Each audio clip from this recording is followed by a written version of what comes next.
بسم اللہ الرحمن الرحیم الحمد للہ رب العالمین والصلاة والسلام علی سید المرسلین و خاتم النبیین اما بعد۔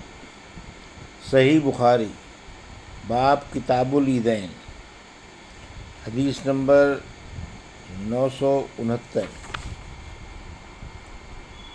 اردو ترجمہ۔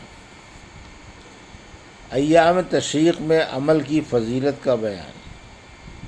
اور ابن عباس رضی اللہ عنہ نے کہا کہ اس آیت اور اللہ تعالیٰ کا ذکر معلوم دونوں میں کرو۔ میں ایام معلومات سے مراد ذی الحج کے 10 دن ہیں، اور ایام معدودات سے مراد ایام تشریق ہے۔ حضرت ابن عمر اور ابو ہریرہ رضی اللہ عنہ ان 10 دنوں میں بازار کی طرف نکل جاتے اور لوگ ان بزرگوں کی تکبیر سن کر کہتے، اور محمد بن علی نفل نمازوں کے بعد بھی تکبیر کہتے تھے۔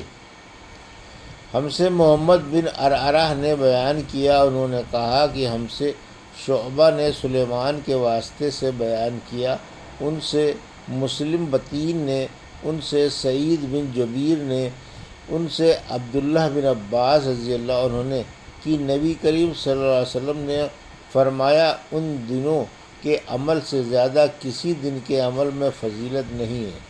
لوگوں نے پوچھا، اور جہاد میں بھی نہیں؟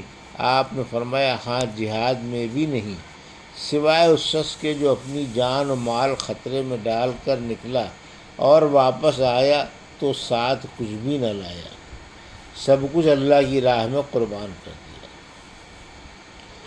حدیث نمبر 970، اردو ترجمہ۔ تکبیر منا کے دنوں میں اور جب 9 تاریخ کو عرفات میں جائے۔ اور حضرت عمر رضی اللہ عنہ منا میں اپنے ڈیرے کے اندر تکبیر کہتے تو مسجد میں موجود لوگ اسے سنتے اور وہ بھی تکبیر کہنے لگتے، پھر بازار میں موجود لوگ بھی تکبیر کہنے لگتے اور سارا منا تکبیر سے گونج اٹھتا۔ حضرت عبداللہ بن عمر رضی اللہ عنہ منا میں ان دنوں میں نمازوں کے بعد بستر پر، خیمے میں، مجلس میں، راستے میں اور دن کے تمام ہی حصوں میں تکبیر کہتے تھے۔ اور ام المومنین حضرت میمونہ رضی اللہ عنہا 10ویں تاریخ میں تکبیر کہتی تھیں، اور عورتیں ابان بن عثمان اور عبدالعزیز کے پیچھے مسجد میں مردوں کے ساتھ تکبیر کہا کرتی تھیں۔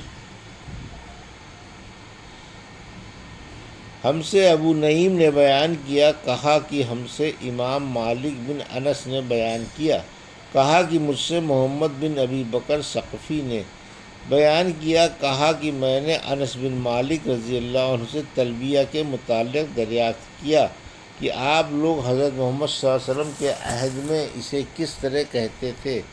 اس وقت ہم منا سے عرفات کی طرف جا رہے تھے۔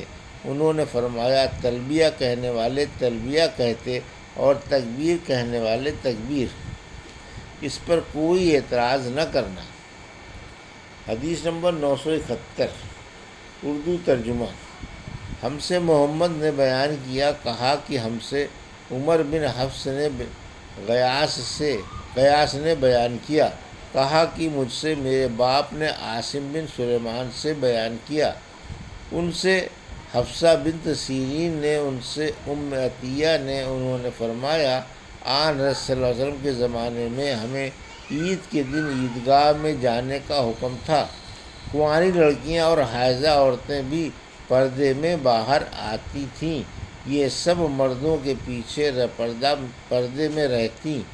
جب مرد تکبیر کہتے تو یہ بھی کہتیں، اور جب وہ دعا کرتے تو یہ بھی کرتیں، اس دن کی برکت اور پاکیزگی حاصل کرنے کی امید رکھتیں۔ حدیث نمبر 972، اردو ترجمہ۔ عید کے دن برچھی کو سترہ بنا کر نماز پڑھنا۔ ہم سے محمد بن بشار نے بیان کیا، کہا کہ ہم سے عبد الوہاب ثقفی نے بیان کیا، کہا کہ ہم سے عبید اللہ عمری نے بیان کیا، ان سے نافع نے اور ان سے ابن عمر رضی اللہ عنہ نے کہ نبی کریم صلی اللہ علیہ وسلم کے سامنے عید الفطر اور عید الاضحیٰ کی نماز کے لیے برچھی آگے آگے اٹھائی جاتی اور وہ عیدگاہ میں آپ کے سامنے گاڑ دی جاتی، آپ اس کی آڑ میں نماز پڑھتے۔ حدیث نمبر 973۔ امام کے آگے آگے عید کے دن انضح یا حربہ لے کر چلنا۔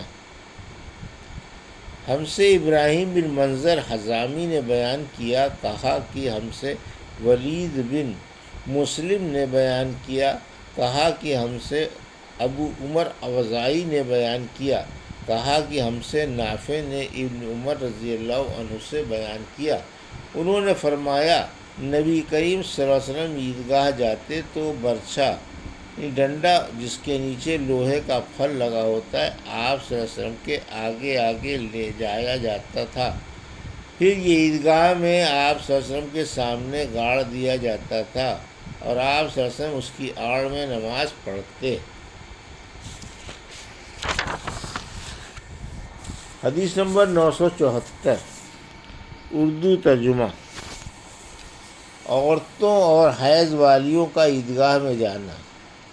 ہم سے عبداللہ بن عبد الوہاب نے بیان کیا، کہا کہ ہم سے حماد بن زید نے بیان کیا، ان سے ایوب سختیانی نے، ان سے محمد نے، ان سے ام عطیہ رضی اللہ عنہا نے، آپ رضی اللہ عنہا نے فرمایا ہمیں حکم تھا کہ پردے والی دوشیزاؤں کو عیدگاہ کے لیے نکالیں، اور ایوب سختیانی نے حفصہ رضی اللہ عنہا سے بھی اسی طرح روایت کی ہے۔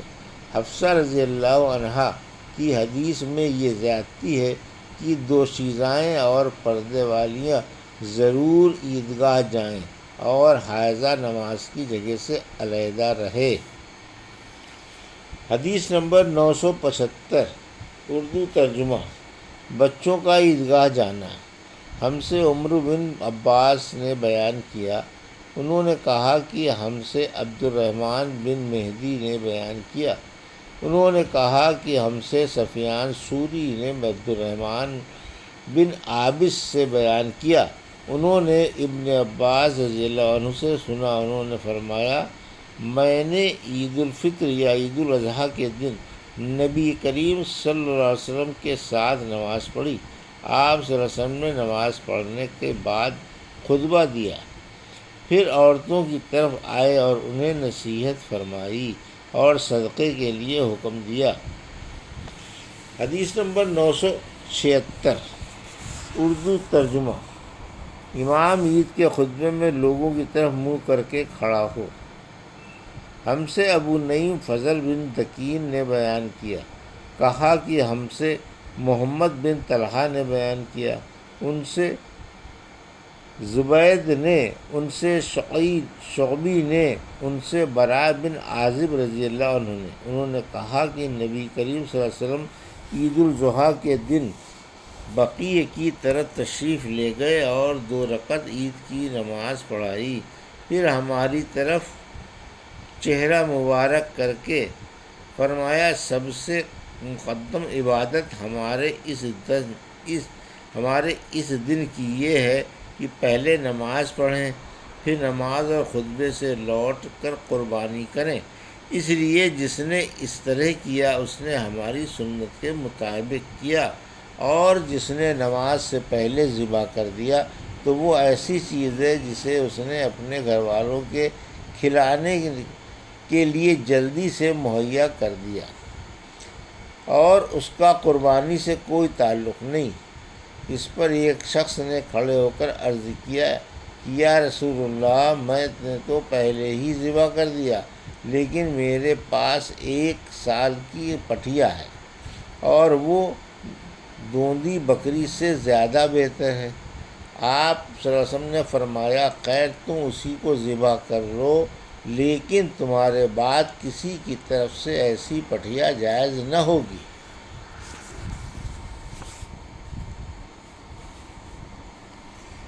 یہ تھی صحیح بخاری باب کتاب العیدین کی حدیث نمبر 969 سے حدیث نمبر